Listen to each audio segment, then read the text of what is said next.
mga Mimasur, get ready with me. Kasama ang aking pamilya at kay Kalampag. Kasama namin today si Boss Kalampag, ang aming tricycle. Sobrang tarik dito guys, buti na lang kinaya ng aming Kalampag. Kalampag lang sa kalam. Ayan na guys, andito na kami. After 2 years, nakabalik din kami dito guys. Balit pa yung mga baby ko.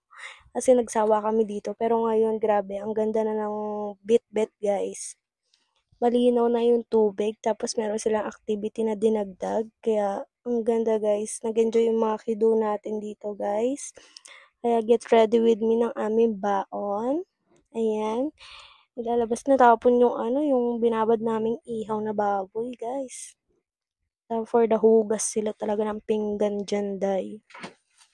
Pinagbabanlaw ko sa kanila ang mga pinggan namin dahil natapon ng toyo ng aming baboy.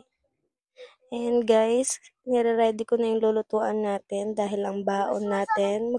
Magluluto muna ako ng almusal guys. Ayan, ang baon namin ng almusal ay hotdog at itlog at sangag. Ayan, lulutuin na natin siya guys para mapag-almusal ng mga kiddo natin.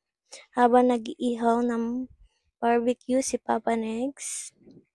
Ayan, for the asikaso kami dyan, guys.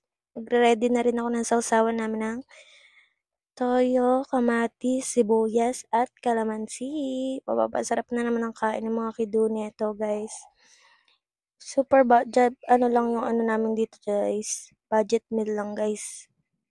Diba? Yung cottage dito is 300 pesos lang. Pang family use na talaga siya kasi marami na rin kasya. Ang luwag nga sa amin kasi since 5 lang kami. Kaya pagtapos na tulugan lang ng mga bagets ko. Diba? Ayan, pagtas ko dyan magluto guys, mag-aalmusal na kami ng mga kido ko. Kakain na kami ng almusal. And then, busy-busy si Papa Nig sa pag-iihaw ng barbecue. At ng isda. Ayan guys, for the chika na lang kami dyan ng asawa ko, chika-chika. Marami kami nilalait na tao, di ba? Laitero kami. Kinat ng mag-asawang to. Alam mong gaganda eh. Ayan guys, pinag-uusapan namin yung mga buhay-buhay namin, chares. Tsaka yung buhay ng ibang tao, ganon. Diba? Dami kong kwento. Tapos yan guys, magkakayak na aking mga kiddo. Ayan guys, tuwan-tuwa sila dyan.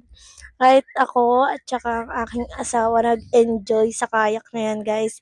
Ang kayak po pala nila dito ay 200 pesos per 1 hour. Ayan. Ayan, tingnan nyo guys. O, diba? Tuwan-tuwa si Marinyong Aljane. Hindi marunong, gagi. And guys, sobrang init dyan. Init, grabe. Kaya nagpapaba din ako agad guys. Pero syempre, si Boss Negs hindi yan magpapatalo. Kaya sasakay din siya ng kayak guys. Tignan nyo kung gano'n siya kasaya. Para siyang lokal dito guys.